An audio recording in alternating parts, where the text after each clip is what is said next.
Hi, welcome to another video of Geospinach. Today's topic is quite controversial. It's the small history and a short, concise history of Israel, but mainly the history of conflict between Hamas and Israel, and specifically my opinion on the matter. I will try to be as brief as possible. I understand this will exclude quite of the main points, and I will not go so much in depth to them, mainly because many people might not be interested, but the whole point is to be as precise and concise as possible. Now, to begin from the very start, we have the State of Israel that was created in 1948. Okay, so in 1948, after the Holocaust, after the death of more than 6 million Jews, and yes, the number is quite high because you don't include only the Jews in the extermination camps. Now, after the death of so many Jews, and the fact that not only Nazi Germany, but the whole world practically hated the Jews, and anti-Semitism just rise rampant all over the world, including the Middle East and across Europe, across Poland, France, so states not only in Germany and predominantly from all the Soviet Union. The world kind of decides that the Jews are now allowed to have their own state. Now, and they have chosen Israel.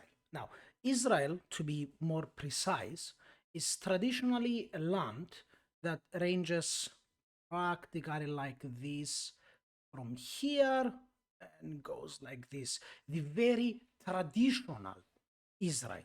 And this is very important because Israel used to be a state by itself. It used to have its own kingdom.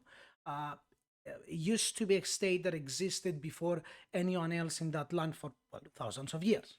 Now, before many of you just leave the video and go away because you don't like what I'm saying, what I will try to do is QR facts of what's happening. Now, the Jewish people lived there. After two revolts, one BC, early BC, 30s AC, I think, and the other one in the 100 so AC, which saw the destruction of Jerusalem and another big city of the Jewish people by the Roman Empire. The whole region was renamed Palestine by the Roman Empire, and practically all of the huge portion of the Jews were kicked out of their traditional homeland. Doing so forced Jews to move around across the Middle East and forced Jews to move across to Europe. And this caused the massive diaspora of the Jewish people. Now, moving fast forward to more closer to the modern age, we reach the period of the Ottoman Empire around the 16th, 17th, 18th, and early 19th century, which in that period, let's say, of the time, this area that we call Transjordan, that was called in that period, was practically /empty / living with Jews, Christians, and Muslims. Now, the Ottoman Empire in its totality as a state was a very multilingual, multinational state. Only in the last century or so of the Ottoman Empire did the rise of Turkish and Muslim nationalism come to dominate the empire.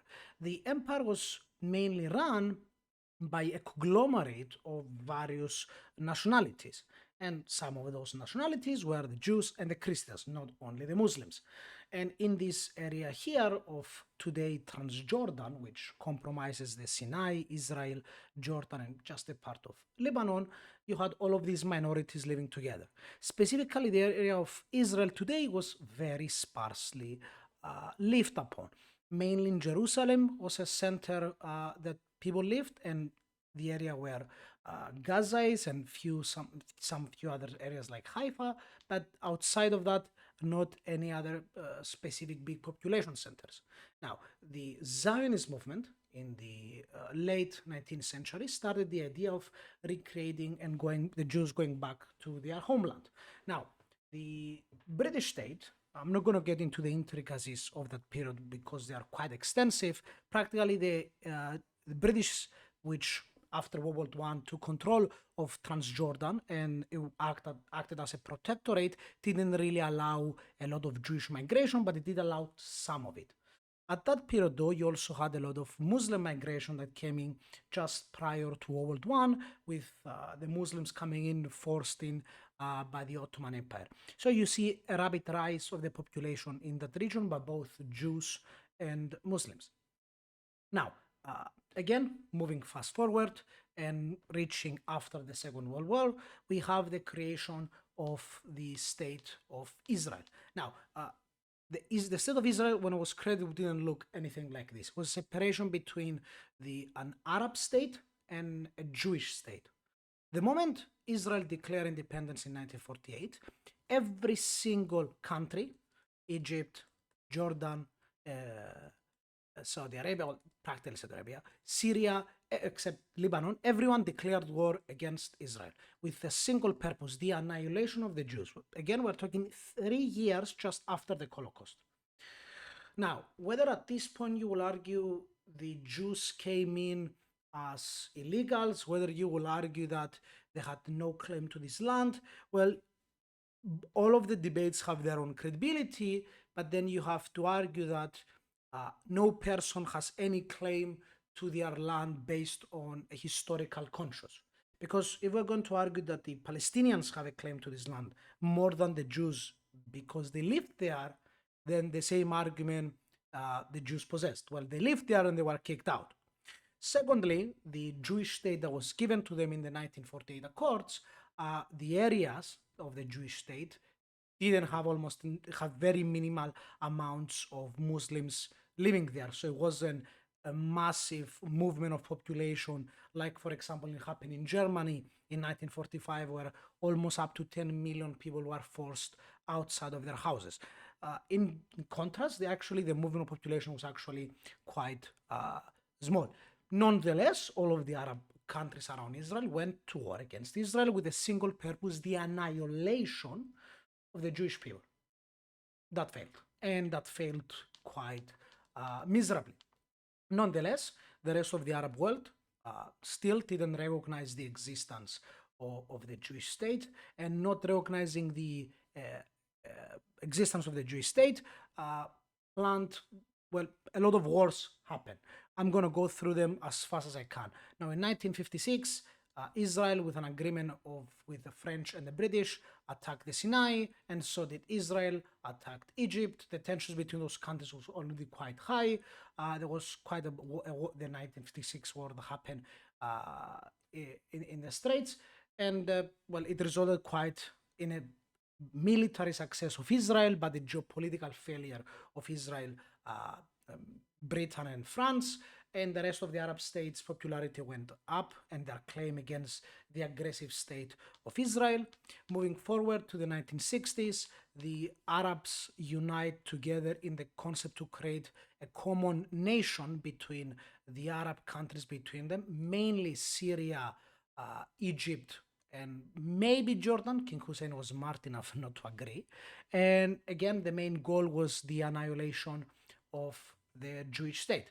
Now, they started through various political terms to close off, let's call, the Jewish people. And one of the things they did was to close the straits here in Sinai. And by doing so, they were preparing for war. At the same time, they were mobilizing their army, and they were publicly proclaiming on radio the annihilation of the Jewish state and the extermination of the Jews. Well, the Jewish state preemptively attacked in 1967. So through that war, they also owned Gaza and the West Bank. So Jordan owned the West Bank and Gaza was owned by Egypt. Now Israel, through their 6 days war, within 6 days managed to capture the West Bank, the Sinai, and the Golan Heights. After the success of that war and the later war of 1973, where again these countries attacked, again Israel preemptively on the Yom Kippur, the same time period that happened the war with the attack by Hamas on the Jewish people in 1973. Again, the Arabs failed, but it took much longer for Israel to annihilate them. And we come to a state of Israel that looks like this, where Israel, by this point in 1973, after the Yom Kippur War, owns the Suez Canal, owns Gaza, owns the West Bank, and owns the Sinai. Now, this was the area controlled by Israel. Now, if in the 1970s, after 1973, you will make the argument that Israel is an occupying force, that you are right. Did they have a claim to do the attacks which they did? Well, I will argue yes, but you can get your argument. Yes, they had a right. There is some argument to the sense that Israel was an occupied state. It didn't matter the fact that the Arabs had made mistakes. Nonetheless, Israel was occupying land illegally. That is the pure case and simple. Now, what I'm highlighting here was the occupied land of Israel. Now, the argument we make that now the Jews are oppressors is a valid argument. Moving forward, in 1979, there comes an agreement with Egypt. Now, Egypt is given all of its land back. So all of the Sinai is given back to Egypt. Egypt is also offered the Gaza Strip. Egypt declines. Egypt doesn't want the Gaza Strip. Egypt doesn't see the Palestinians as Egyptians by this point. It used to see them as such, and then it changes narrative as them being Palestinians and that they need their own state. Israel and Egypt make their agreement, and the war ends. So, well, the hostilities end. Fast forward in 1994, Jordan takes the same route as Egypt. They recognize each other, and again, they don't want the West Bank. So the West Bank is given back to the Israelis, but with an a partial self-administration of the Palestinian peoples. Moving forward to more later times, we have the 1980s conflict with Lebanon, and then in 2006, I'm not going to go into the Israeli-Lebanese conflict. I'm going to make probably another military video on the current conflict of Israel and Palestine, and how military operations are conducted when it comes to encircling cities. But later on, staying on the history part, we have Israel in the early 2000s with the Oslo Accords, and then you have in the 1980s this new movement of Hamas. You have other revolutionary movements like the PLO and 2-3 others, which I'm forgetting their names at the moment. Now, these organizations all demanded, majority of them demanded the liberation of the Palestinian people, and some of them wanted the independence of their own state, which Israel in 2005 agreed to give autonomy to those regions. So all of the Israeli army left the Gaza Strip, as well as leave the West Bank, except partially some areas. Now, we can see them more clearly here. The areas with the yellow is where the Palestinians are controlling the land. And this is the whole argument with the settlements, that the Jews have kicked out a lot of settlers.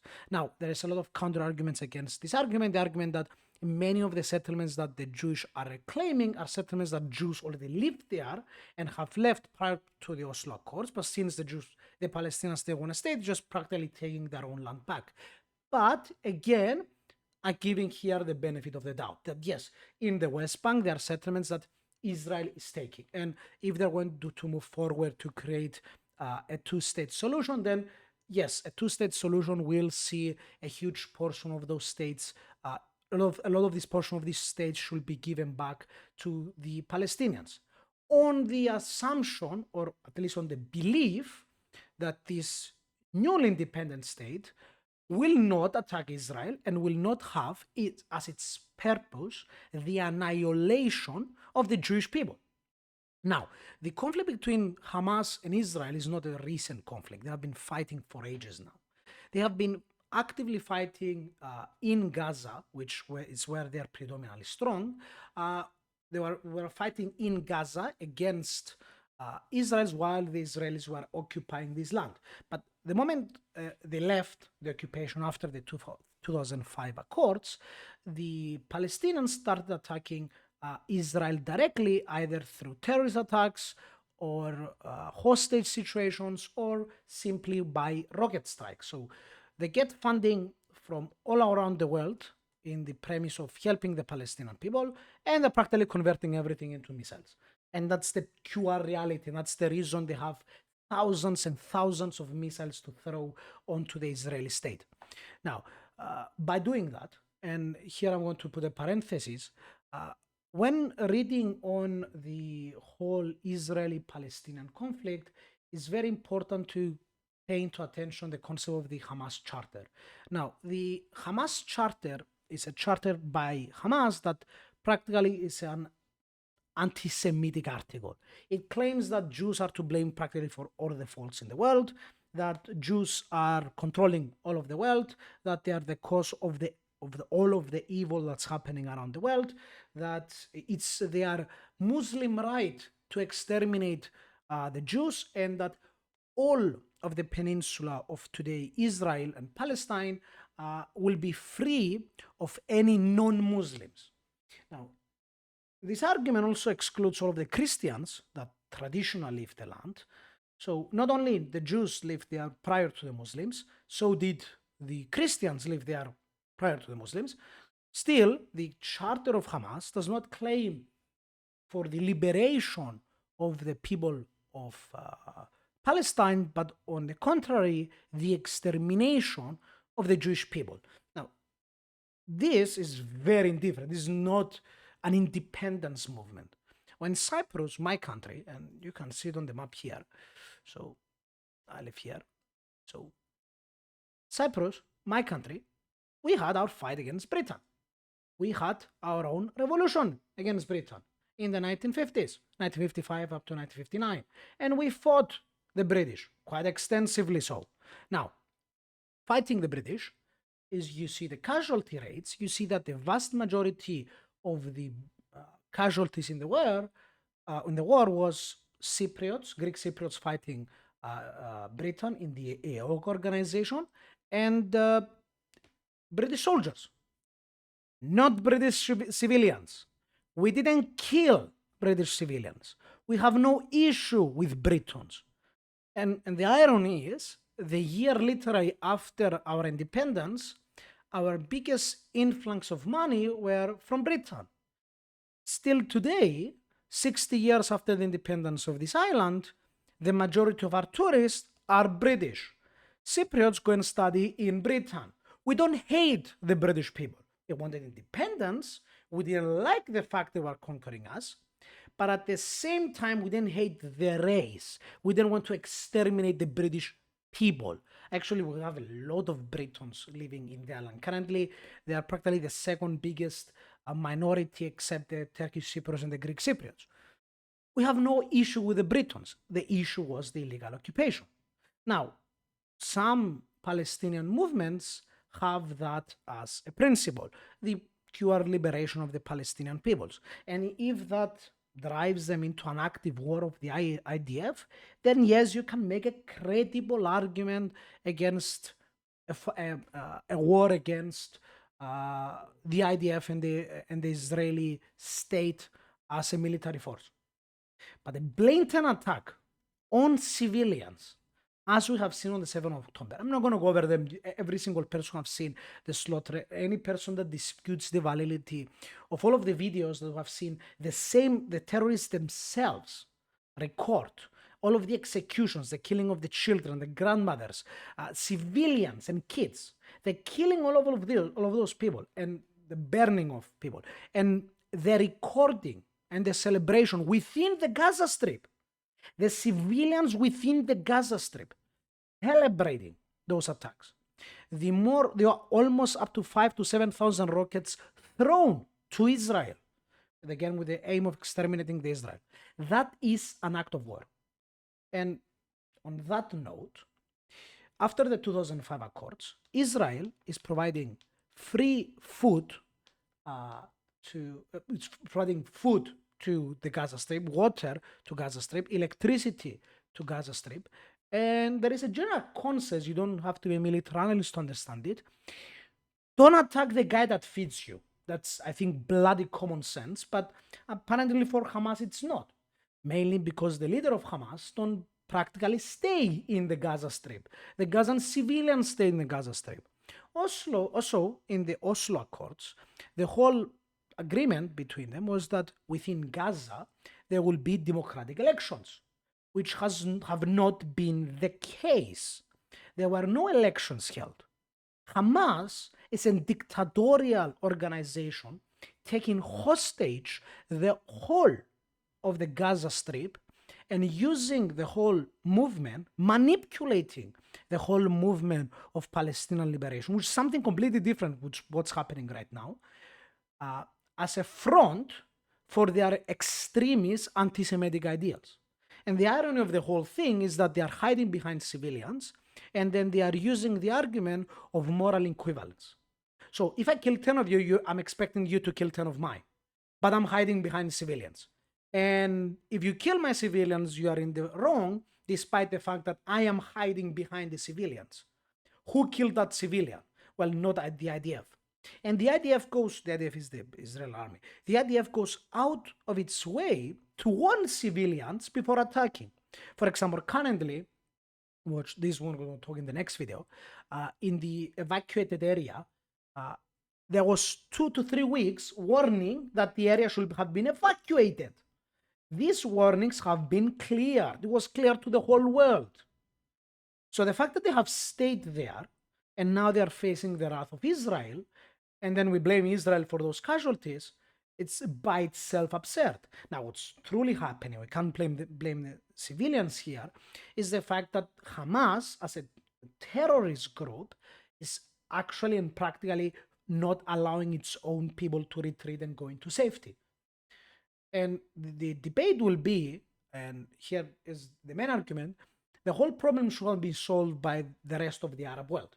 And we know that the whole conflict started because of the normalization of relations between Israel and the Saudi Arabian state.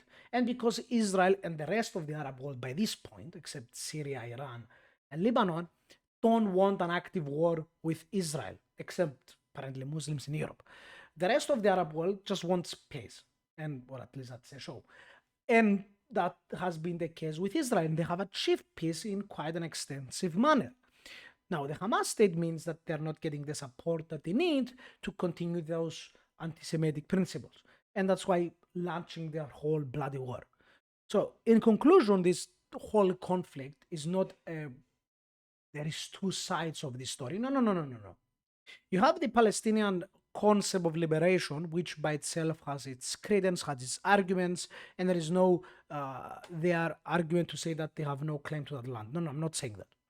The whole argument is between Hamas, a terrorist organization that has its ideal from the river to the sea, Palestine will be free, which means the extermination of the Jewish people, and not forgetting the 1.5 million Arabs living within Israel.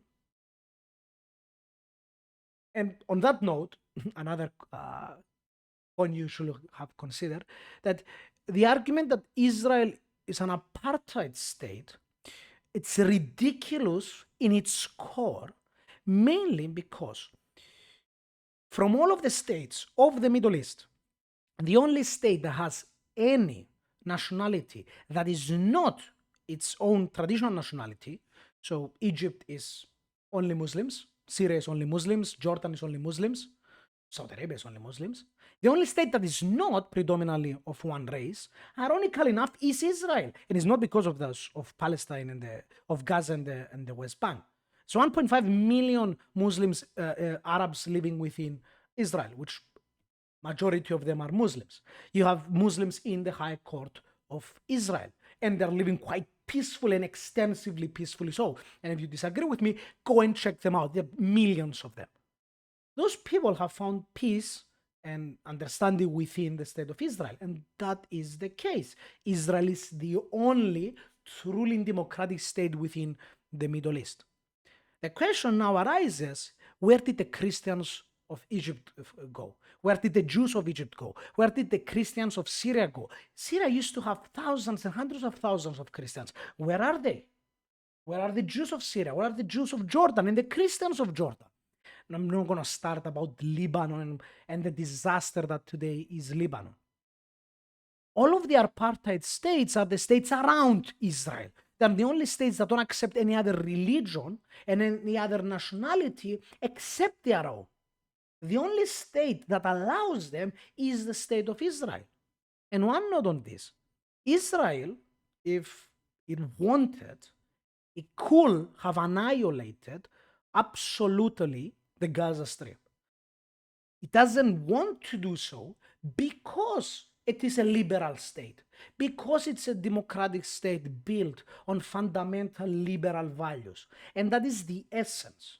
This is not a fight between the Palestinian peoples and the Israeli peoples. This is a fight between a terrorist organization on the equivalence of ISIS and Hezbollah against a democratic liberal state. Any democratic liberal state has its own faults. The USA has its own faults, Germany has its own faults, but nonetheless, it is a democratic liberal state. And nothing removes that fact. And practically, this is the case. Thank you for watching. Please like and subscribe. And if you disagree, please do comment.